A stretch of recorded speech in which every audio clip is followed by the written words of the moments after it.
જમ્મુ કાશ્મીરના પહેલગામમાં જે આતંકવાદી હુમલો થયો ત્યારબાદ દેશભરમાં સુરક્ષા એજન્સીઓ એલર્ટ થઈ ગઈ છે।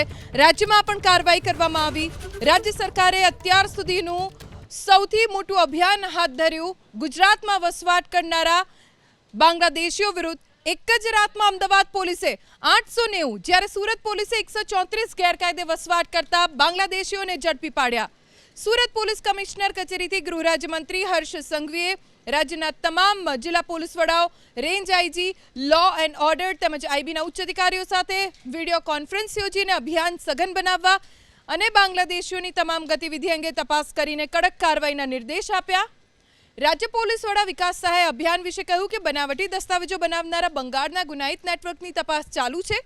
કાનૂની પ્રક્રિયા પૂર્ણ કરી તમામને બાંગ્લાદેશ પરત મોકલવામાં આવશે। આ અભિયાન રાજ્યમાં ગેરકાયદે ઘૂસણખોરી અને ગુનાહિત પ્રવૃત્તિઓ પર અંકુશ લાવવા માટેનું એક મહત્વનું પગલું છે।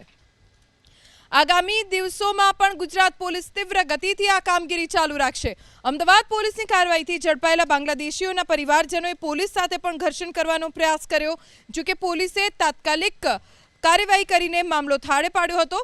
ઝડપાયેલા બાંગ્લાદેશીઓ પૈકી 2 અલ કાયદાના સ્લીપર સેલ તરીકે કામ કરતા હોવાની આશંકા સાથે તેમની પણ તપાસ થઈ રહી છે।